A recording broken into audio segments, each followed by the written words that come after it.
Salut à tous, c'est Iso et bienvenue dans notre second épisode de notre guide concernant le mode transit de Call of Duty Black Ops 2. Alors hier nous avons vu ensemble la première partie qui concernait le dépôt de bus. D'ailleurs ceux qui ont loupé cette première partie, n'hésitez pas à cliquer sur le petit texte dépôt de bus à l'écran, vous arriverez directement sur la vidéo.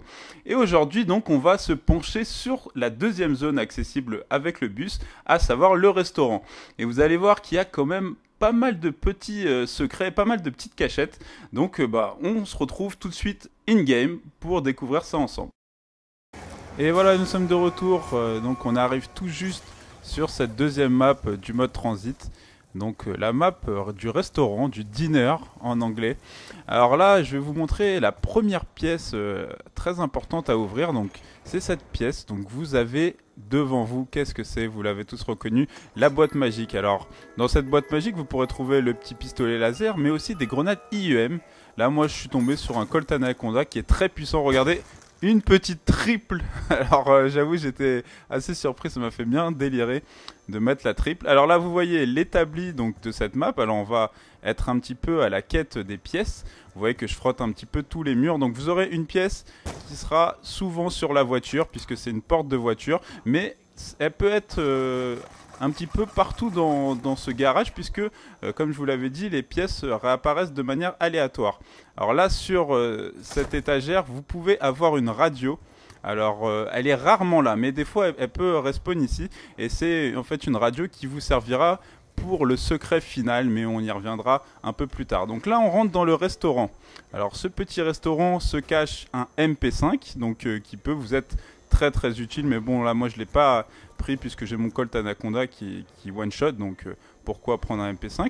Alors voilà, j'ai trouvé la deuxième pièce qui était juste là derrière des petits sièges de ce restaurant, donc je vais aller la ramener sur l'établi pour finir ma construction. Alors là ça va vous donner un espèce de bouclier anti-émeute fait un petit peu avec les moyens du bord, vous voyez, un petit rafistolage.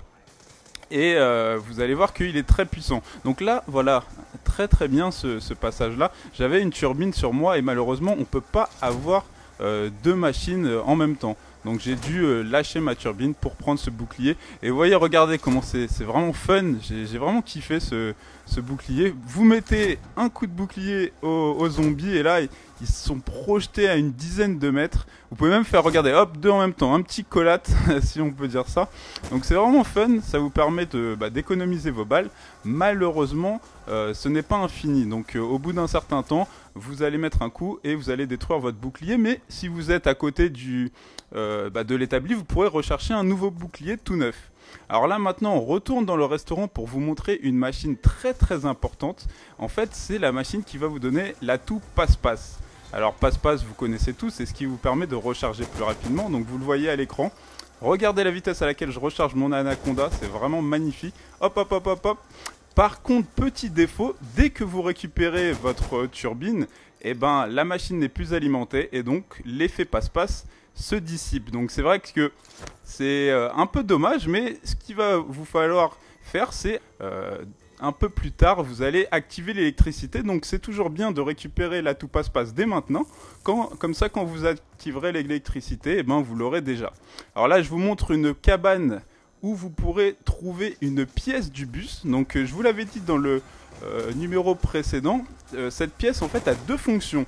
Alors soit vous allez pouvoir mettre cette pièce dans le bus qui va vous permettre d'accéder au toit du bus et puis de rentrer par le toit. Donc là vous voyez j'ai fait un petit split pour vous montrer les deux possibilités. Donc la première pour le bus et la deuxième qui est là beaucoup plus importante, c'est donc à mettre à l'intérieur du restaurant et ça va vous permettre d'ouvrir une trappe et là de monter sur le toit. Et bon, vous allez me dire monter sur le toit, bof, ça n'a pas trop d'intérêt. C'est vrai qu'on a une belle vue là sur le toit, on peut canarder les zombies d'en haut.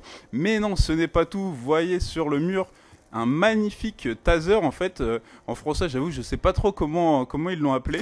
Et c'est une arme vraiment redoutable. Malheureusement, il vous faudra quand même 6000 points pour l'acquérir. Évidemment, chaque chose a son prix et pour une arme aussi puissante, il faut quand même mettre le prix.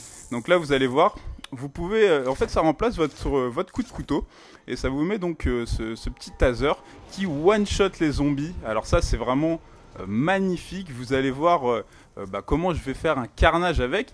Et c'est particulièrement intéressant quand vous allez vous balader hors map. Parce que si vous l'avez déjà fait, vous avez des gargouilles qui vous sautent dessus. Et il faut mettre des cuts, je crois 4 ou 5 avant qu'elle vous lâche la grappe, hein, si j'ose dire. Alors qu'avec ce taser, des fois vous la one-shotterez ou des fois en 2 coups. Donc ça vous permet de vous balader en hors-map beaucoup plus aisément. Surtout quand vous avez une gargouille sur le dos et qu'en plus des zombies se pointent. Des fois je pense que vous avez dû vous faire tuer. Alors là regardez, c'est one-shot. Boum, un petit coup de taser dans la tronche. Le zombie se relève pas. Donc là il y a mon bus qui m'attend pour partir à la 3e map. Alors là je vais vous montrer un truc vraiment fun. Si vous spammez un petit peu de coups de couteau ou de coups de taser là comme moi, le conducteur du bus il va commencer à se vénère. Vous allez voir ses yeux devenir tout rouges. Et là vraiment regardez, hop, je lui ai mis quelques balles dans la tronche et le mec m'a complètement éjecté du bus. Mais littéralement, hein, c'est pas moi qui suis sorti. Le mec m'a éjecté et il a carrément fermé les portes du bus. Et au lieu d'arrêter son bus à la prochaine station, vous voyez qu'il a directement démarré. Ça m'apprendra de jouer avec les chauffeurs de bus. Il faut pas se moquer des gens qui travaillent. Alors du coup je me suis suicidé. Écoutez les gens, j'espère que ça vous a plu, hein. C'est déjà la fin de ce second épisode consacré à la map restaurant de ce grand univers qui est Green Run. J'espère que vous en avez appris un peu plus, que ça vous a aidé, hein, pour votre expérience personnelle. Alors puisqu'une fois n'est pas coutume, on va se quitter avec une très belle astuce une fois de plus. Par contre, elle va vous demander beaucoup de patience et pas mal de précision, puisque regardez ce qu'il va falloir faire. Boum, une collatéral headshot. Je pense pas que vous l'avez bien vu, donc je vous le remets en 3e personne. Les zombies s'avancent vers moi. J'attends l'alignement parfait et là, je tire ma balle de M14 et les 2 têtes s'arrachent. Donc une balle, double headshot.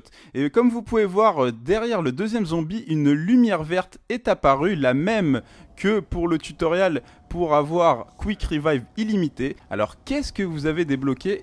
Vous avez débloqué l'équivalent de Daiquiri Mortel. Alors Daiquiri Mortel, pour un petit peu vous rappeler, c'est la machine qui vous permettait d'avoir un atout qui vous aide à viser. Donc là vous avez une visée automatique, un aimbot dans le jargon un peu plus commun, et qui va directement sur les têtes. Là je vous assure que je ne visais même pas les zombies. Au moment juste de la mise en scope, ça verrouille automatiquement les têtes. Alors je peux vous assurer que ça peut s'avérer vraiment très pratique. Regardez comment je me régale. Je tire vraiment à l'arrache et ça vise automatiquement les têtes des zombies. Donc du coup vous finissez avec un nombre de headshots assez impressionnant. Écoutez les gens, voilà, là cette fois-ci c'est vraiment la fin de cette vidéo. J'espère vous retrouver dès demain pour la 3e partie concernant la ferme. Et n'hésitez pas à lâcher un petit j'aime si ça vous a plu. A bientôt. Je crois que ce truc pourrait servir à quelque chose.